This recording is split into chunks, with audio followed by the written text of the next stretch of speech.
जय श्री कृष्णा दोस्तों, कैसे हैं आप लोग। मैं आशा करता हूं दोस्तों कि आप सभी अच्छे होंगे। भगवान श्री हरि की कृपा आप लोगों पर सराब बरसती रहे। दोस्तों, आज की कहानी बड़ी ही मार्मिक है।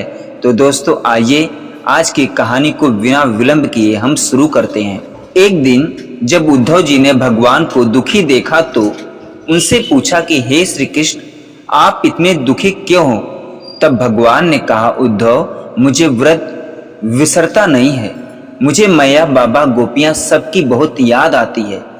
तुम ब्रज में जाओ, वहां सबको आनंदित करो। और गोपियां मेरे विरह की व्याधि से बहुत ही दुखी हो रही हैं। उन्हें मेरे संदेश सुनाकर उस वेदना से उन्हें मुक्त करो। गोपियों का मन नित्य निरंतर मुझ में ही लगा रहता है। मेरी प्रियंसियां इस समय बड़े ही कष्ट और यत्न से अपने प्राणों को किसी प्रकार रख रही हैं। मैंने उनसे कहा था कि मैं आऊंगा, वही उनके जीवन का आधार है।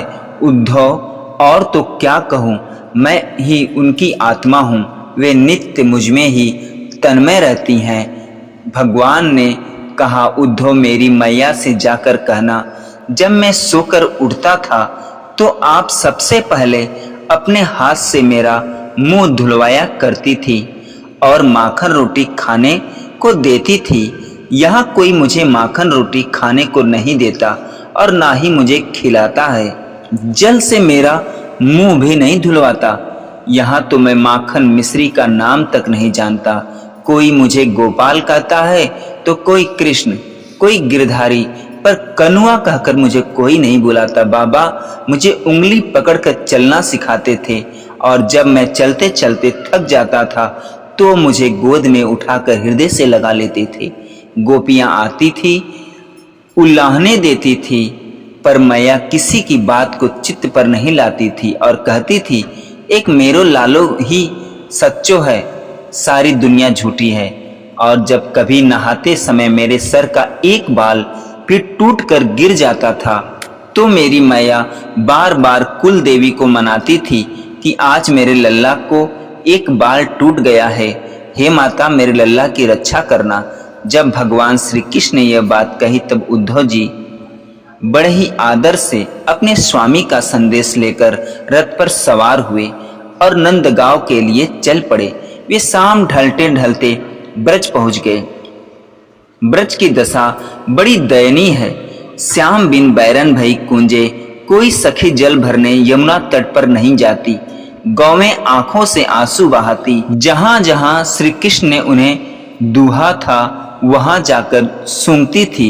रमा कर गौशाला में ही घुस जाती थी। जब वे नंद बाबा के घर गए तो क्या देखते हैं, बाबा घर की चौखट पर औंधे मुंह पड़े हैं। कृष्ण कृष्ण उनके मुंह से निकल रहा है। उद्धव जी ने कहा, बाबा। उनकी आवाज सुनकर नंद बाबा ने सोचा कि कृष्ण आ गए। उन्होंने उठकर देखा और पूछा, तुम कौन हो। तब उद्धव जी ने बताया, मैं कृष्ण का सखा हूं। जब कृष्ण की आवाज अंदर से यशोदा जी ने सुनी तो झट से बाहर आ गई और कहने लगी, कृष्ण ने क्या संदेश भेजा है हमारे लिए। उद्धव जी ये सब देख करके उनके मन में पीड़ा उभर पड़ी, उनके आंखों में आंसू झलक पड़े। उद्धव जी ने कहा, उन्होंने आप दोनों के चरणों में प्रणाम भेजा है। यशोदा जी कहने लगी, क्या मथुरा में बैठा प्रणाम ही करता रहेगा, एक बार भी ब्रज नहीं आएगा। उससे जाकर कह दो, यदि रोते रोते मेरी आंखें चली गई और फिर वह आया तो मैं तो उसे देख भी नहीं सकती। यशोदा जी उद्धव जी का हाथ पकड़कर अंदर ले गई और उखल दिखाती हुई बोली, उद्धव, एक दिन मेरे कान्हा ने एक माखन की मटकी फोड़ दी। मैं भी कैसी पागल थी, एक माखन की मटकी पर मैंने उसे इस उखल में बांध दिया तो क्या इससे रूठ कर वो मथुरा में जाकर बैठ गया। उसे जाकर कह देना अब उसकी मैया ऐसा कभी नहीं करेगी, बस एक बार ब्रज आ जा। पालने की ओर इशारा करके बोली, उद्धव धीरे बोलो, मेरे कान्हा को अभी नींद लगी है। फिर थोड़ी देर बाद बोली, अरे कान्हा तो मथुरा में है। एक एक लीला यशोदा जी और नंद बाबा सुनाने लगे। उनकी आंखों से आंसू बहते जा रहे थे, उनमें मानो प्रेम की बाढ़ ही आ गई हो। सारी रात नंद बाबा और यशोदा जी कृष्ण की चर्चा करते रहे। कब सुबह हो गई पता ही नहीं चला। उद्धव जी, नंद बाबा और यशोदा जी के हृदय में श्री कृष्ण के प्रति कैसा आघात प्रेम और अनुराग है, यह देखकर आनंद मग्न हो गए। दोस्तों, इसी प्रकार की एक कहानी मैं आप लोगों को भगवान श्री कृष्ण की और सुनाता हूँ, जिसे सुनने के बाद आपका कलेजा मुंह को आ जाएगा और आपको ये पता चल जाएगा कि भगवान श्री कृष्ण को पाना कितना सरल है, कितना आसान है। तो दोस्तों, आइए इस कथा को भी हम सुनते हैं। एक बार गायों को चराते हुए भगवान श्री कृष्ण और बलराम जी को भूख लगी तो उन्होंने अपने सखाओं से कहा, हे मित्र, यहाँ पास ही में कुछ ब्राह्मण यज्ञ कर रहे हैं, तुम उनसे हम सबके लिए कुछ भोजन मांग लाओ। ग्वाल बाल गए और बड़े विनम्र भाव से प्रार्थना कर भोजन सामग्री मांगी, परंतु ब्राह्मण लोग स्वर्ग आदि लोक के सुख की कामनाओं की पूर्ति के लिए उस यज्ञ में इतने खो चुके थे कि उन्होंने इस बात की तरफ गौर ही नहीं किया कि यह अन्न स्वयं भगवान श्री कृष्ण मांग रहे हैं। ग्वाल बाल खाली हाथ जब लौट कर आए तो प्रभु ने कहा, अब तुम उनकी पत्नियों से जाकर मांगना। ग्वाल बाल गए और जैसे ही ब्राह्मणों की पत्नियों ने सुना कि श्री कृष्ण पास में ही हैं और उन्हें भूख भी लगी है, तो इतने समय से जिन नंदलाल की लीला कथा वे सुनती आई, आज उनका दर्शन होगा, ऐसा सोचकर वे लाज का त्याग कर अपने भाई बंधुओं और पति ब्राह्मणों की आज्ञाओं को छोड़कर प्रभु के पास आईं और उन्हें मीठे दही भात का भोग लगाया। ब्राह्मणों ने उन्हें यहाँ तक कह दिया था कि अगर आज तुम चली गई तो हमसे नाता तोड़कर ही जाना।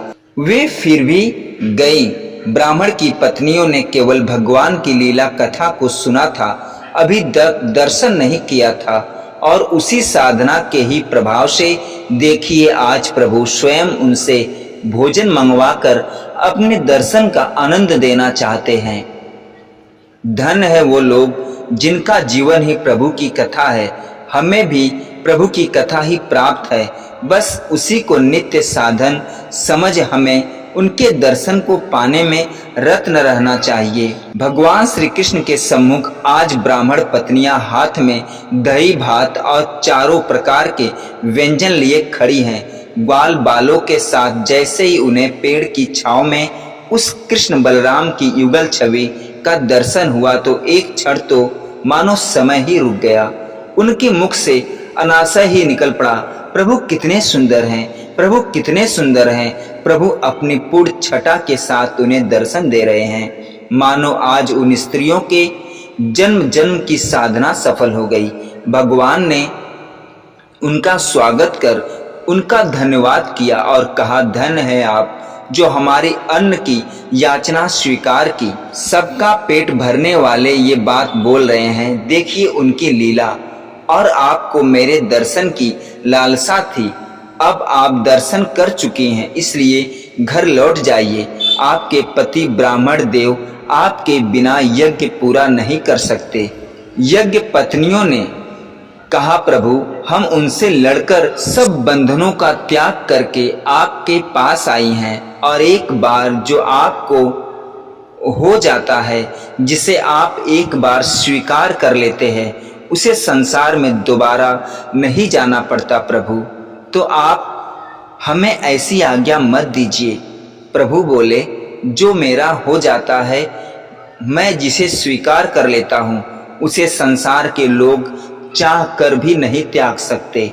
आप अपने अपने घर लौट जाइए, आपके साथ कोई दुर्व्यवहार और आपका किसी भी प्रकार से त्याग नहीं होगा। भगवान श्री कृष्ण ने पहले सभी ग्वाल बालों को वो प्रेम से लाया गया भोजन खिलाया और फिर स्वयं खाया। हमें प्रभु से यह भी सीखना है कि सामूहिक भोजन करने का तरीका यही है। इधर यज्ञ पत्नियां जब घर पहुंची तो ब्राह्मणों ने उन्हें कुछ नहीं कहा, बल्कि सत्कार करके उन्हें यज्ञ में बैठने को कहा। यज्ञ पत्नियों ने सारा वृत्तांत सुनाया और बताया कि नंद के लाला साक्षात भगवान हैं। जब उन्हें इस बात का बोध हुआ कि हाँ, ग्वाल बाल आए थे और हमसे अन्न की याचना भी की थी और हम कर्म कांड लेकर बैठे रहे तो ब्राह्मणों को अत्यंत क्षोभ हुआ। वे अपने आप को कोसने लगे, हाय रे विधाता, ये हमसे कैसा गुनाह हो गया। प्रभु ने सामने से अपना हाथ बढ़ाकर हमें दर्शन देना चाहा और हम ही मुंह फेर कर बैठे रहे। वे उनके चरणों में गिर पड़े और चरण धूल लगाने लगे। धन्य है आप, बोल बोल कर उनका सत्कार किया और पछताने लगे। दोस्तों, ये प्रसंग हमें समझाता है कि किस प्रकार घर रहकर भी प्रभु को साक्षात पाया जा सकता है। यज्ञ पत्नियों को प्रभु ने घर छोड़ने के लिए आदेश नहीं दिया है। आप दर्शन कर सकते हैं लीला में, बल्कि घर में रहकर भजन करने की आज्ञा दी है।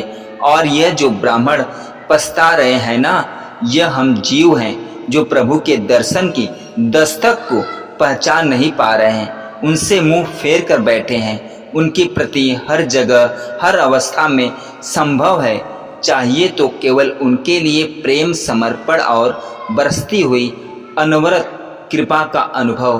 दोस्तों, मैं आशा करता हूँ कि आज की दोनों कहानियाँ आपको अच्छी लगी होगी। दोस्तों, अगर ये दोनों कहानियाँ अच्छी लगी हों तो कमेंट में ज़रूर बताइएगा। और चैनल पर नए हैं दोस्तों तो भगवान श्री कृष्ण के लिए, यशोदा मैया के लिए, ग्वाल बालों के लिए, भक्त वत्सल प्रभु श्री राम के लिए चैनल को लाइक, शेयर, सब्सक्राइब जरूर करिएगा। पूरा वीडियो देखने और सुनने के लिए धन्यवाद दोस्तों।